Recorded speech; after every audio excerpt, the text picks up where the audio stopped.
تم نیکی کو نہیں پہنچ سکتے جب تک کہ اپنی وہ چیزیں خدا کی راہ میں خرچ نہ کرو جنہیں تم عزیز رکھتے ہو، اور جو کچھ تم خرچ کرو گے اللہ اس سے بے خبر نہ ہوگا۔ کھانے کی یہ ساری چیزیں جو شریعت محمدی میں حلال ہیں بنی اسرائیل کے لیے بھی حلال تھیں، البتہ بعض چیزیں ایسی تھیں جنہیں تورات کے نازل کیے جانے سے پہلے اسرائیل نے خود اپنے اوپر حرام کر لیا تھا۔ ان سے کہو اگر تم اپنے اعتراض میں سچے ہو تو لاؤ تورات اور پیش کرو اس کی کوئی عبارت۔ اس کے بعد بھی جو لوگ اپنی جھوٹی گھڑی ہوئی باتیں اللہ کی طرف منسوب کرتے رہیں وہی در حقیقت ظالم ہیں۔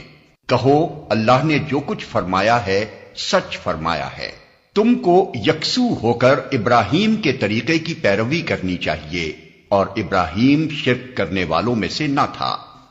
بے شک سب سے پہلی عبادت گاہ جو انسانوں کے لیے تعمیر ہوئی وہ وہی ہے جو مکے میں واقع ہے، اس کو خیر و برکت دی گئی تھی اور تمام جہان والوں کے لیے مرکز ہدایت بنایا گیا تھا۔ اس میں کھلی ہوئی نشانیاں ہیں، ابراہیم کا مقام عبادت ہے، اور اس کا حال یہ ہے کہ جو اس میں داخل ہوا مامون ہو گیا۔ لوگوں پر اللہ کا یہ حق ہے کہ جو اس گھر تک پہنچنے کی استطاعت رکھتا ہو وہ اس کا حج کرے، اور جو کوئی اس حکم کی پیروی سے انکار کرے تو اسے معلوم ہو جانا چاہیے کہ اللہ تمام دنیا والوں سے بے نیاز ہے۔ کہو اے اہل کتاب تم کیوں اللہ کی باتیں ماننے سے انکار کرتے ہو؟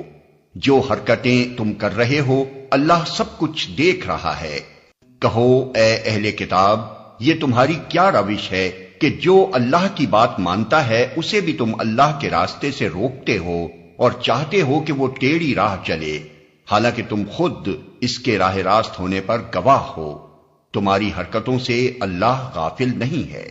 اے لوگو جو ایمان لائے ہو، اگر تم نے ان اہل کتاب میں سے ایک گروہ کی بات مانی تو یہ تمہیں ایمان سے پھر کفر کی طرف پھیر لے جائیں گے۔